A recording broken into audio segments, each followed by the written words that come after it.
Welcome back to the Storm Cellar Caniacs. Brad is here. I have a special guest today, Crystal Speaks Strohecker. Did I get that right? You got it perfect. Yes. And she is here to talk about Caniacs for Emma, which is a charity that just started within 6 weeks, maybe, or less. Tell us, introduce yourself and then tell us your story. I don't really have much of a story. I think, really my story is I'm just a typical Caniac, just like everybody else. And if they aren't, we don't want to know them anyway. We're season ticket members. So really that's kind of the story of us and our family. But, the story of what happened, I mean, we're talking just 2 weeks ago. So it's a very evolving story at this point. But, we all have seen the footage of Marty and Emma. And that's kind of what kickstarted this. And one of the Facebook fan groups, we were all saying, oh, Emma's in the building. We're going to win today. And somebody said, kind of jokingly, I think, that, hey, the Canes should get her a season ticket membership. And I said, you know what? No, we're family. Family sticks up for each other. Let's just do this. I'll call my rep and I'll see if, they can help us in any way. And that's kind of where the journey started, was the filter between my brain and my mouth, or my fingers in this instance, didn't work. And I just kind of shot out an idea. And here we are 2 weeks later, not only getting Emma and her family to games, but also working out a way to get more special needs families to every home game. We're down with that. That was one of the things when we saw this story, we said, like, this is something we can get behind. Saw the story, and that was like, did you know them before? I guess I did. I think there was, maybe a month or two ago, something of that nature. Is one of the rare times that I had logged into Twitter, and I think I was going just to see what the projected lineup for a game was. And when I came and looked, I was like, oh my gosh, how sweet is this? Somebody has posted a video of Martin giving a stick to this little girl. And, I just thought, well, that's just adorable. We have the best players. And I kind of didn't think a whole lot about it after that. And that's when, it kind of started more talk within the Facebook groups of who Emma was and their relationship and things of that nature. I've met Emma's family once now at the game, not this last game, but the one before that. I guess it was game 2. Previous to that, I had never met them. And I had never even spoken to them until we had part of our first goal almost raised at that point. She had seen the post and was kind of like, oh my gosh, I can't believe you guys are doing this. And I was just like, oh, hey, nice to virtually meet you. And that was kind of it. So I had never really talked to them or anything before. I just kind of put my foot in my mouth and said, let's do this. I think I think that even adds to the story. I think for those of us who, have gone to games and have become, like you said, part of that Caniac family, it doesn't surprise me that somebody kind of decided, hey, like there's something needs doing and starts to do it. So I really think that reflects on us as a fan base too. I mean, some of that's maybe Southern hospitality a little bit, but I think in general, the Caniacs I've met as a group have all mostly been wonderful people. For the podcast, we were interviewing people, and the number of stories we heard of, we were having a tailgate, and some people we didn't know came by, and we invited them over, and now they're, they've been friends for years surrounding the Canes. Those are the kind of stories we like, and that's kind of how this felt to me. Yeah, absolutely. I mean, it was one of those, I didn't really think anything about, not knowing. That was just a matter of there's a need, so why not? Let's jump in here and take care of our own, and whether you've met them or not, all of us Caniacs are family in that way. Absolutely. You had a goal. I know it's been raised at least once. So can you give us an idea of the community support for this has been unreal as far as I've been able to follow on Twitter. But it's been a lot to follow. So my initial post was 2 weeks ago yesterday. And in that original post, it was, okay, guys, if we can get 100 people together to pitch in $20 each, we can get 11 season ticket membership for Emma and her mom.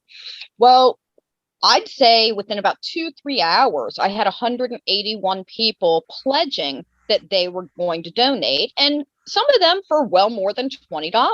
Wow. So it was kind of at that point in my mind, I said, sometimes pledges don't turn into donations. Some people, sometimes they're so excited, or something happens between the time they can donate and that. So we originally started at that goal.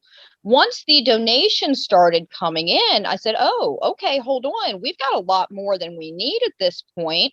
And I, finally ended up talking to Tina, to Emma's mom, and found out that it's actually not just her and Emma, it's also, other family members. So we immediately changed it to have 22 games for 4 seats. So that was kind of the first change. And that would have been $6,000, I think, for the 22 games and 4 seats. Wow. Well, it kept building. And that was a point where my season ticket member rep and, Tina and myself kind of talked, and we said, what do we want this end goal to be? And, we kind of all decided that we don't want this to only benefit Emma.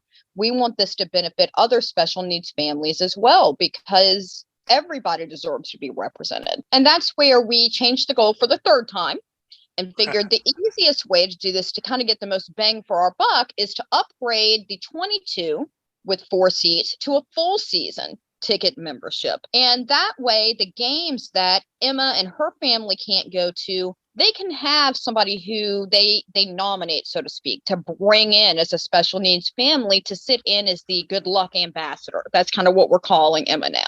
We're very close to that goal. We're only 1,300 and maybe some change away from the full season tickets. So that's over $14,000 raised in just 2 weeks. Wow, that's incredible. It is. And that's kind of, we'll have another goal once we meet this. From here, this is our starting point. We're going to get this rolling. We've actually been really lucky because we've already had people donate tickets to us so we could host other special needs families. Had 2 other special needs families that have been able to benefit before the next season, which is amazing. So the next goal, once we have that last 1,300, is we are going to, 1, form a nonprofit. 2, we're going to get another separate full season ticket membership so that we can have that just for special needs families, with the goal of having at least 1 family per every home game that we're hosting. That sounds absolutely wonderful. I know that I can speak for Ray that we're totally behind this idea. I think it sounds like it's being done in a really logical manner in terms of like the idea of forming an LLC and some of those things. I think that's fantastic because this is certainly the type of idea in my mind that I don't know if it exists in other cities at all. I'm imagining not, but this is something that I could see could evolve either into a bigger deal just locally for you and the people working on it, or that, somebody else sees this and catches on and says, hey, we can do that here. So I think this could benefit a lot more than just Emma and Hurricanes and the people of the Triangle. This idea is something that I think could go all across the country, which is really incredible. That would be amazing because we need more special needs families to feel involved. I mean, that's the big thing to me is a lot of times, not just the families, but the special need person themselves often feel excluded. And, especially when it comes to hockey, quote unquote, hockey is for everyone. Well, why aren't they represented? Let's bring them in, and not just into hockey, but eventually maybe into other avenues as well, so that everybody has that inclusion. Such a big deal. I really appreciate that you guys have done all this work and then that you agreed to come on again. To kind of just wrap up, so what can the community do to help? How can they donate? What's the easiest way? The easiest way is through Give Butter. So we do have that set up for donations. It's super easy to find. It's just www.givebutter.com/Caniacs 4 Emma. Anything else that you'd like to add, Crystal? Anything that we missed or that you just want to let people know? I think the big thing is this is a journey for everybody. I mean, this is literally started as a couple of snowflakes and now we've got an avalanche. So at this point, follow along, be part of the journey. I've kind of said it on a couple of other things that I feel like, one, these special needs families deserve the recognition and the inclusion, but honestly, we all deserve to be part of this movement. It's a way to bring humanity back to each other. So get involved in any way you can. I mean, a simple share from our Facebook group or our Twitter page, which again is Caniacs for Emma. Or, if you have the means and want to donate, we're certainly gratefully accepting of that as well. Wonderful. Thank you so much for speaking with us today, Crystal. We certainly will be following you and adding you guys into our podcast and remind people and help you reach those next goals if we can. So thanks so much for being here. Thank you for having me. Thank you everyone for tuning in. Ray and I greatly appreciate your support in helping us produce an informative and fun podcast. As always, we'd like to say that we believe hockey is for everyone. Whether you're a Caniac or a bunch of jerks, doesn't matter, as we're just a couple of jerks anyway. We would love to hear your questions, comments, and suggestions. We will do our best to answer anything hockey related. You can reach us by email at stormcellar97@gmail.com. On Twitter, we are at stormcellar97, and on Facebook at facebook.com/stormcellar97. Our podcast is on all major podcast apps, including Apple, Google, and Spotify. Just search for Storm Cellar or find the direct links on our Facebook page. Our intro music is Year of the Exodus by Tech Warrior. You can find them on SoundCloud. Go Canes!